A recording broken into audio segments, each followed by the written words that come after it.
Ini Hollis Daniel, 19 tahun. Ia baru saja ditangkap, tapi entah bagaimana bisa menyelundupkan senjata ke dalam tahanan. Kamu punya keluarga? Ada? Punya berapa anak? 2. Udah besar? Iya. Dan disinilah semuanya jadi kacau.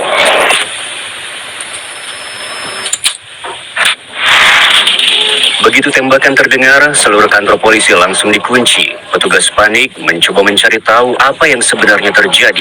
Mereka tidak tahu siapa pelakunya dan bagaimana hal ini bisa terjadi.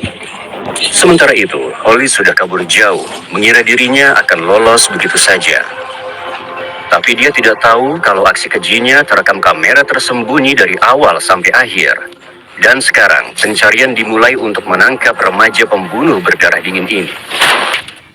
Lucunya, ibuku sempat menelpon dan berkata, Reed, kamu baik-baik aja? Katanya ada penembakan, dan mereka bilang kamu pelakunya. Dan saat itu juga aku sadar, aku bakal dipenjara seumur hidup. Sekitar jam 1 dini hari tanggal 8 Oktober, Hollis Daniels bertengkar hebat dengan teman-temannya. Diduga Hollis mencuri senjata milik temannya Leo, dan bahkan sempat mengancam Leo dengan senjata itu. Malam itu begitu Hollis pergi, Leo langsung menelpon polisi dan melaporkan semuanya. Hollis akhirnya dihentikan di jalan sekitar pukul 1.30 pagi. Kalau saja kejadian yang akan Anda saksikan tidak berlangsung seperti itu, petugas Floyd East Junior mungkin masih hidup sampai sekarang. Ada apa, kawan? Saya dari kepolisian. Dari mana kamu? Dari rumah teman? Kami dapat laporan kalau kamu membuat keributan. Keributan? Iya, di rumah temanmu. Siapa nama temanmu? Leo? Leo? Iya. Baik, lalu kenapa Leo menelpon kami dan bilang kalau kamu mengganggunya? Saya nggak tahu, Pak. Mungkin dia salah paham. Saya juga bingung. Saya nggak tahu. Saya nggak yakin. Baik. Ada senjata atau barang berbahaya di mobil? Nggak, Pak. Ada narkoba atau barang ilegal? Nggak, Pak. Turun sebentar, kita ngobrol di sini ya. Baik. Emang perlu ya, Pak? Iya, ini diperlukan. Coba duduk dulu di sini, oke? Iya, Pak. Setelah turun, Hollis mengaku sempat cekcok dengan temannya, bahkan sempat dijatuhkan ke lantai. Tapi dia bersikeras tidak mencuri apapun, apalagi senjata. Polisi masih curiga dan akan menggeledah mobilnya untuk membuktikan kalau dia tidak bersalah. Kamu yakin gak ada senjata di mobil? Nggak, Pak. Iya, nggak bawa senjata apapun? Nggak, Pak. Kenapa? Enggak, aku sudah memerintah menggeledah. Kamu keberatan kalau kami geledah mobil kamu? Iya, sebenarnya saya keberatan. Jadi kamu gak mau kami geledah mobil kamu? Iya, tapi bukan karena saya nyembunyiin apa-apa. Saya cuma nggak setuju aja. Toh saya juga mau pulang. Tapi ini penting. Sekarang kamu sedang dalam penyelidikan. Makanya saya tanya, apa ada senjata di mobilmu? Nggak ada, Pak. Bolehkah saya menggeledah mobilmu untuk cari senjata? Iya, Pak. Oke, kalau begitu jaga dia. Aku akan ke sana dan lihat apa yang terjadi, lalu aku akan kembali ke sini. Oke, masukkan dia ke mobil dulu, sampai kita tahu apa yang sebenarnya terjadi. Baik. Karena Hollis tidak mengizinkan penggeledahan, akhirnya polisi tidak pernah melihat apa yang ada di mobilnya. Bisa saja mereka punya alasan yang kuat, tetapi dalam situasi ini, para petugas pasti mengira itu hal biasa dan membiarkannya begitu saja. Sumber mengatakan kalau sangat mungkin Hollis memang membawa senjata. Itu ada di dalam mobil, dan kemungkinan besar senjata itu akan ditemukan sehingga bisa selamatkan nyawa petugas Floyd. Tetapi sebaliknya, Hollis dilepaskan begitu saja dan diizinkan kembali ke rumah. Iya, dia bilang aku bawa. Iya, asal dia bilang aku yang ngomong. Ya, itu yang dia bilang ke petugas lain. Ya udah, lanjutin aja kegiatanmu. Hati-hati di jalan ya. Coba cari teman baru deh. Besok malamnya, ada mahasiswa yang menelpon. Katanya dia mendengar suara tembakan dan melihat mahasiswa lain memegang pistol. Polisi langsung bergerak cepat. Khawatir si pelaku akan menyakiti diri sendiri atau orang lain di kampus. Jam 17.59, petugas Floyd East Junior datang bersama partnernya untuk mengecek keadaan. Kepolisian Texas Tech, kami akan masuk. Hollis tidak terlihat ada di dalam kamar, tapi mereka berhasil membangunkan teman sekamarnya, yang akhirnya bisa ditanya soal keberadaan Hollis. Hai bro, siapa namamu? Andy. Andy? Ini orang yang kita cari? Bukan, kita cari Hollis. Baru bangun. Maaf, Pak. Nggak masalah. Kamu tahu apa soal teman sekamarmu yang tinggal di kamar ujung situ? Hollis, Daniel? Hollis.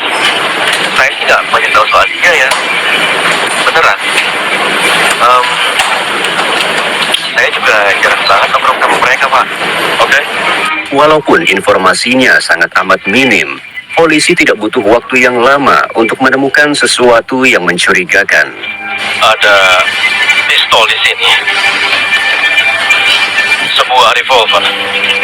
Ini pistol angin. Sayangnya, itu bukan senjata yang para polisi cari. Ini cuma pistol angin. Dan setelah mencari-cari, mereka tidak menemukan senjata api atau ada bekas tembakan sebelumnya. Tapi mereka tidak menyerah. Mereka justru menemukan sesuatu yang lebih mengkhawatirkan. Ditemukan ada beberapa obat-obatan di sana, tapi tidak terlihat dari luar, jadi kita sita aja semuanya.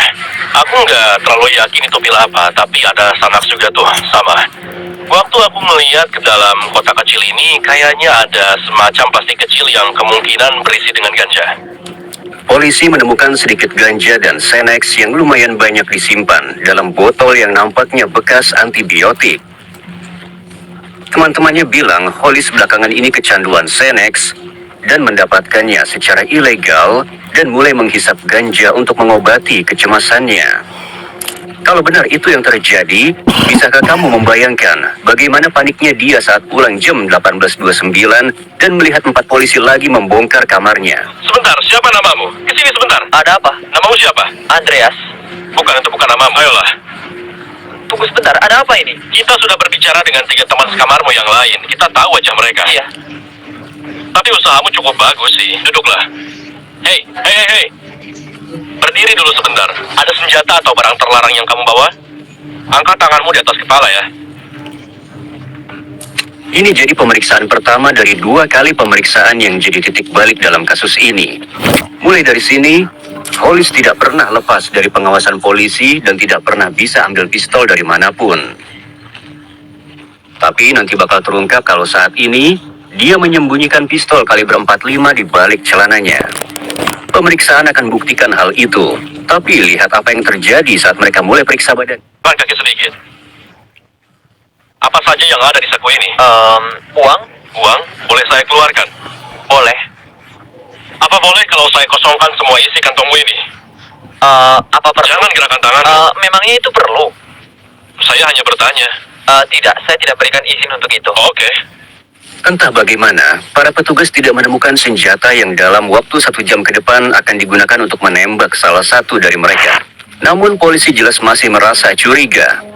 Dia memberikan nama palsu dan terlihat sangat gelisah saat diperiksa. Beberapa kali tampak enggan saat bagian tertentu mau digeledah. Jadi semua barang-barang di kamar itu milikmu? Saya kadang-kadang menghisap ganja, itu saja. Dan ada beberapa pil juga di sana, Pak. Jadi semuanya milikmu? Iya, Pak. Oke. Kamu tidak punya resep untuk Xanax? Tidak. Karena itu jumlahnya cukup banyak untuk 1 orang. Meski belum diborgol, Hollis tampak luar biasa tenang. Karena dia terlihat santai, polisi mulai bertanya beberapa hal soal senjata sebelum akhirnya memborgolnya. Saya memang punya pistol angin tapi tidak. Ya, kami juga melihat itu. Jadi pistol angin itu kamu gunakan untuk apa? Jujur aja belum pernah saya isi sejak saya pindah ke sini. Dulu di rumah kami kadang pakai untuk menembak tupai atau semacamnya. Awalnya saya pikir bakal seru, tapi ternyata di sini hampir gak ada tupai. Ya. Maafkan maksud saya. Kami juga terima laporan ada suara tembakan. Di sini? Enggak ada tembakan di sini. Ya, itu yang dilaporkan. Sama siapa? Seseorang yang katanya dengar suara tembakan. Jadi ya, Oh enggak, bukan saya. Bukan. Semalam saya bahkan nggak ada di sini. Saya lagi di rumah teman. Di Jalan 28. Jam berapa tembakannya katanya? Soalnya kalau lihat, aku nggak tahu. Yang nanganin catatan laporan polisi, petugasnya siapa ya namanya? Petugas Duckworth. Iya, petugas Duckworth. Kami udah bahas ini semua. Dan dia kasih surat hilang atau semacamnya? enggak, dia nggak kasih surat apapun. Dia membiarkan saya pergi karena katanya hanya dugaan kalau saya mencuri pistol mereka. Lalu mereka mau menggeledah mobil saya. Coba lihat di situ. Bisa dilihat jam berapa saya diberhentikan. Dan saya yakin waktu laporan penembakan itu masuk, nggak akan cocok waktunya. Karena saya nggak di sana. Paham Ya. maksud saya? Setelah polisi mengecek laporan, ternyata Hollis mengatakan yang sebenarnya. Dan rekaman bodycam dari pengecekan malam sebelumnya juga mendukung ceritanya. Di titik ini, polisi mulai menyambungkan potongan-potongan informasi. Anak yang dituduh mencuri senjata, kini dituduh lakukan penembakan di kampus. Kemungkinan besar ada sesuatu yang terlewatkan. Bagaimanapun, Hollis ditemukan memiliki beberapa jenis narkoba ilegal. Apakah polisi putuskan untuk menangkapnya? Berapa uang jaminannya? Saya nggak tahu. Kami harus proses dulu. Semua tergantung berat dan jumlah pilnya sih untuk bisa nentuin. Polisi kemudian melakukan pemeriksaan tubuh yang kedua kalinya. Yang sangat diingat Hollis, dia bilang petugas memeriksa sangat dekat dengan tempat senjatanya disembunyikan. Tapi entah bagaimana, senjatanya tidak pernah ditemukan. Hollis kemudian diantar keluar dari asramanya menuju mobil patroli, di mana petugas Floyd kembali melewatkan kesempatan terakhir untuk menghentikan apa yang akan terjadi padanya dalam waktu kurang dari 1 jam. Saat Hollis duduk di kursi belakang mobil, petugas Floyd mendengar suara aneh. Apa tadi suara gedebuk itu? Itu suara borgolku. Tapi suara itu bukan berasal dari borgolnya. Itu suara pistolnya yang jatuh dari celananya, menyusuri kakinya, dan jatuh ke lantai. Dan bukan hanya berbohong, Hollis bahkan sempat mengambil kembali pistol itu, menyembunyikannya lagi sebelum tiba di kantor polisi Texas Tech. Saat mereka tiba, hitungan mundur yang penuh dengan kelalaian dan tragedi akan segera dimulai. Pada 1912, salah satu petugas bilang jika Hollis tetap kooperatif, mereka akan melepas borgolnya. Kalau kamu kooperatif, kita akan lepasin borgol ini sedikit ya, oke? Ya. 2 menit kemudian, pukul 19.14, mereka menepati janji itu dan benar-benar melepaskan borgolnya. 90 detik selanjutnya, Hollis dan petugas Floyd masuk ke sebuah ruangan untuk mengurus dokumen dan mereka ditinggalkan berdua saja. Tidak ada rekaman yang menunjukkan pemeriksaan ulang sebelum atau sesudah mereka masuk ke ruangan itu bersama. Pukul 19.44, Hollis menanyakan 3 pertanyaan kepada petugas Floyd. Kamu punya keluarga? Ada. Punya berapa anak? 2? Udah besar? Iya. Tidak jelas apa motif Hollis menanyakan hal-hal ini. Tidak ada insentifnya. Justru malah membuatnya terlihat seperti orang yang sangat keji. Seolah-olah ia ingin petugas Floyd tahu kerusakan yang akan ia perbuat dan kehidupan yang akan ia hancurkan. 4 detik kemudian, ia merogoh ke dalam kaos kakinya dan menarik napas panjang. Suara tembakan bergema ke seluruh kantor polisi, membuat petugas lain langsung siaga. Namun saat mereka tiba, Floyd sudah tak bernyawa. Dan Hollis telah menghilang. Berpikir bahwa satu-satunya kamera hanya ada di badan Floyd, Hollis mengambil kamera itu dan kabur, tanpa mengetahui bahwa seluruh kejadian terekam oleh kamera pengawas tersembunyi. Meskipun pelaku telah kabur, para petugas tahu hanya ada satu tersangka. Mereka langsung menutup akses kampus dan memulai pengejaran selama 2 jam penuh untuk menangkap remaja bersenjata. 658. Saat ini markas tidak aman. Satu petugas tertembak di ruang briefing. Kami tidak tahu kemana tersangka kabur. Dia kira-kira berumur 19 tahun, laki-laki dengan kulit putih, kurus. Apa yang dia pakai? Celana jeans biru dengan kaos warna terang. Celananya sedikit kotor berlumpur dari lutut ke bawah. Jeans biru dan kaos putih, ya. Dan ada jenggot tipis di wajahnya. Bisakah kamu sampaikan infonya sekali lagi ke sersan kita? Ya, supaya semua petugas di perimeter tahu siapa yang sedang kita cari. Namanya siapa? Daniels? Nama belakang Daniels, nama depan Hollis. Setelah area diamankan dan deskripsi lengkap disebar, pencarian di kampus dilakukan selama total 90 menit. Hollis akhirnya ditemukan dan ditangkap tanpa perlawanan lebih lanjut. Dan saat akhirnya tertangkap, dia dengan dingin mengakui bahwa dialah yang menembak teman mereka. Dia ditemukan membawa body cam milik Floyd dan pistol kaliber 45 yang masih terisi. Sepanjang peristiwa ini, Hollis seolah selalu beruntung. Sementara Floyd bernasib sebaliknya. Setelah ditangkap, Hollis sempat berkata pada polisi bahwa dia telah melakukan hal yang gila dan tidak masuk akal. Seolah menunjukkan sedikit penyesalan terhadap apa yang terjadi. Sementara itu, sebuah panggilan telepon ke keluarganya pukul 23.14 malam itu menunjukkan satu-satunya hal yang dia sesali adalah tertangkap. Saat ini aku sedang menelpon seorang pengacara pidana. Aku saranin kamu untuk nggak ngomong apa-apa. Iya, aku tenang kok. Aku belum ngomong apa-apa. Hah? Aku belum ngomong apa-apa. Serius. Oke. Masalahnya ada Aku bukti paham. kuat banget yang nunjuk ke aku. Itu masalahnya. Aku Aku paham. Aku tahu kamu mungkin pikir itu nggak penting. Tapi dengar, jangan ngomong. Kamu tahu aku, Carrie. Kamu tahu aku. Aku nggak bakal buka suara. Kemarin aku bahkan ngebelain orang yang nyakitin aku. Aku bilang ke orang lain, dia nggak nyakitin aku. Kamu tahu aku. Aku nggak akan ngomong apapun yang bisa bawa masalah. Aku cuma mau bilang aku sayang kamu dan kamu pasti bisa lewatin ini. Ya, ini kesalahan bodohku. Aku nggak seharusnya melakukan ini dari awal. Aku benar-benar bodoh. Sikap Hollis dalam telepon ini terasa sangat mengerikan. Seolah-olah dia sedang membicarakan kasus narkoba ke keluarganya dan bukan tuduhan pembunuhan tingkat 1. Dan hal yang paling dia pikirkan malah kemungkinan ia dikeluarkan dari sekolah. Mungkin ini agak ekstrim, Aku rasa mereka bakal ngeluarin aku dari SMA Texas Tech. Dan aku rasa mereka akan... Hah? Ya, aku yakin banget mereka bakal ngelakuin itu. Ya, itu pasti sih. Iya. Aku cukup yakin soal itu. Iya, aku yakin. Setelah panggilan itu, Hollis dibawa ke ruang interogasi. Dan di sanalah tampaknya realita akhirnya memukulnya.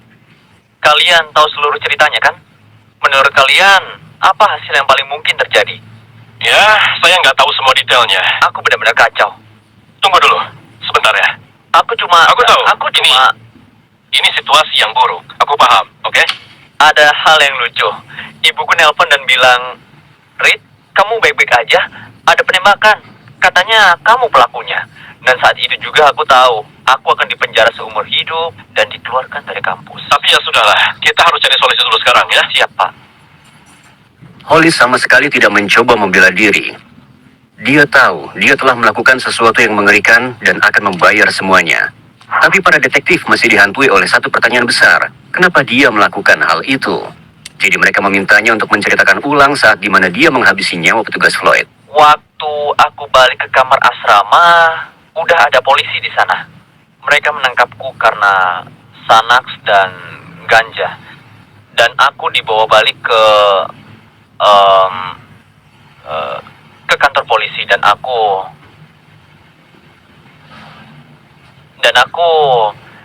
waktu itu aku cuma mikir di kepala, aku nggak bakal ketangkap untuk yang ketiga kalinya dan jadi akhir bagiku, ngerti kan? Aku nggak mikir pakai logika, makanya aku ngelakuin sesuatu yang sangat bodoh dan aku sangat menyesalinya. Aku bahkan nggak tahu gimana bisa menebus semuanya. Oke, apakah ini cukup untuk menjawab pertanyaanmu? Hollis tampaknya mencari validasi dari para detektif. Sejujurnya, dia terlihat merasa bersalah dan terus menyalahkan dirinya sendiri, seolah minta pengakuan bahwa apa yang dia katakan sudah cukup. Aku dibawa balik ke kantor polisi dan tiba-tiba ada yang klik di kepalaku. Aku bilang, aku nggak bisa, aku nggak sanggup, aku nggak bisa balik kayak gini. Tapi kemudian aku malah ambil keputusan yang lebih buruk, kembali lagi dan melakukan sesuatu yang kupikir bisa aku kontrol. Aku siap masuk penjara. Aku cuma pengen nelpon orang tuaku. Aku benar-benar ingin nelpon mereka karena mereka pasti khawatir banget setelah lihat semuanya di berita. Hollis mulai gagap, mengulang kata-katanya, dan satu-satunya hal yang ingin dia lakukan adalah menghubungi keluarganya. Dia mulai tertutup, kewalahan dengan rasa malu, penyesalan, dan rasa bersalah. Semakin lama percakapan berlangsung, semakin besar pula pertanyaannya. Apa sebenarnya yang mendorong dia melakukan hal keji ini? Dan bisa dibayangkan orang tuanya pasti juga bertanya hal yang sama. Halo, ini Aaron. Halo, Pak. Ini aku, Reed. Reed, sayang, kamu baik-baik saja? Aku baik, aku aman kok. Aku sedang bersama orang-orang baik. Aku dalam masalah dan aku benar-benar bikin masalah besar. Oh, Reed. Nah, aku sayang kamu banget. Kita akan ke sana malam ini sekitar jam 11. Saat ini, aku sedang gemetar. Aku nggak bisa nyetir. Tapi, aku cuma pengen ketemu banget sama kamu. Aku pengen banget ketemu kamu. Apa yang terjadi? Kenapa kamu sampai ngelakuin hal kayak gitu? Kamu nggak tahu ya? Aku tahu, tapi semuanya nggak masuk akal. Aku minta maaf. Aku benar-benar minta maaf. Aku malu udah bawa aib ini ke keluarga kita. Apa? Aku minta maaf karena udah bikin keluarga kita malu. Tuhan, aku mohon maaf. Aku nggak tahu apa yang salah. Jangan minta maaf. Ini bukan salahmu. Ini salahku. Kamu nggak salah. Aku yang salah. Aku rasa mereka bakal memenjarakanku untuk beberapa waktu. Dan aku nggak bisa berbuat apa-apa soal itu. Nanti aku hubungi setelah sampai. Aku sayang kamu. Sial. Oke. Iya, aku sayang kamu, Pak. 25 tahun hingga seumur hidup. Bahkan bisa lebih karena ada hal lain juga. Maksudku, itu hal yang paling masuk akal. Mengurungku, dan mungkin nanti aku bisa mengajukan pembebasan bersyarat. Tapi, hal itu nggak akan menyelesaikan masalah. Hal itu cuma akan mengubah caraku jalani sisa hidupku. Aku harus lakukan apa yang harus aku lakukan. Semua itu tergantung pada keputusan jaksa. Oke? Tentu saja, para jaksa tidak akan memberiku hukuman 25 tahun hingga seumur hidup. Jadi, ya... Ya, ada yang mau disampaikan lagi?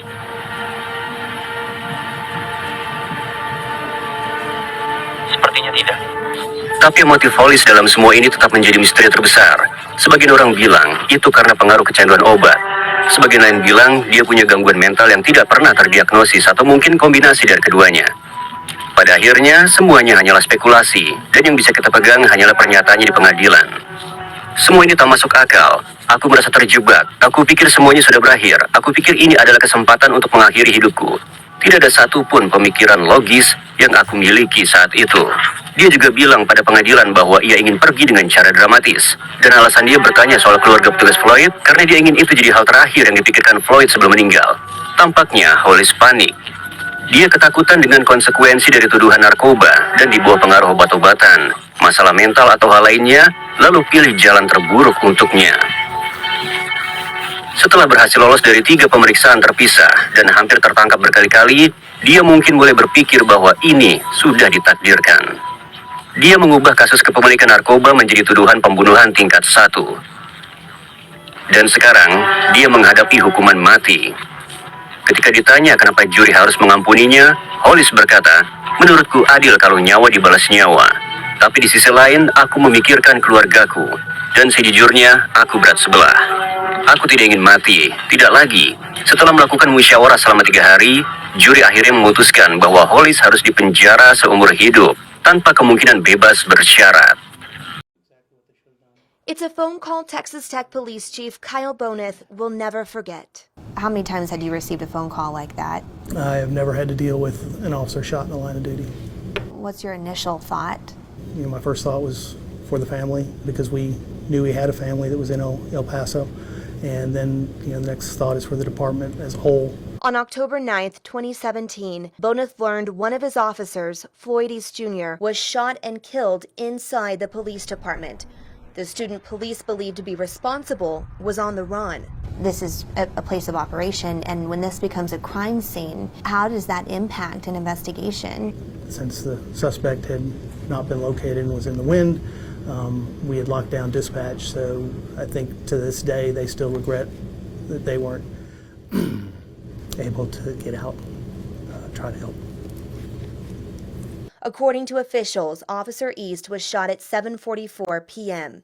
At 9:26 p.m., the suspect, Hollis Daniels, was taken into custody. He remains in the Lubbock County Detention Center charged with capital murder of a peace officer, along with a federal charge of possession of a stolen firearm. The number one question is how did Hollis Daniels get that gun from the dorm room into the police department? And what's being done to make sure that that can't happen again? Our officers conduct themselves in a professional manner. Everything that should have been done was done. This is a very unique situation that I think once trial comes will be made more clear. There's only one person that can tell you how that occurred with absolute certainty, and that's the suspect himself. If you could say one thing to Hollis Daniels right now, what would it be? I have nothing worthwhile or productive to say to the suspect. What about to Officer East's family? They are a member of our family. They will always be a member of our family. We're going to do all we can to ensure that they know that. 1 year has passed. Does it feel like just yesterday? So much occurs when you reopen the wounds to talk about it. It feels like yesterday. Students created a makeshift memorial for the officer who made the ultimate sacrifice. Now, a year later, the entry hallway to the Texas Tech Police Department is lined with tributes from all over the country, thanking East for his service. And while officers will never forget, they continue to put on the uniform to protect the community. Officer East died serving. I was there at Memorial Circle and it's organized. It's a touching tribute. Obviously, I was touched then. Thinking of it now, I get touched again. It created a family atmosphere at Texas Tech that I think pulled our department together, let them understand that they were supported, that they probably had never seen or witnessed before. And I think they feel that on a day-to-day basis more so. So unfortunately from that sacrifice, I think a lot of growth and a lot of understanding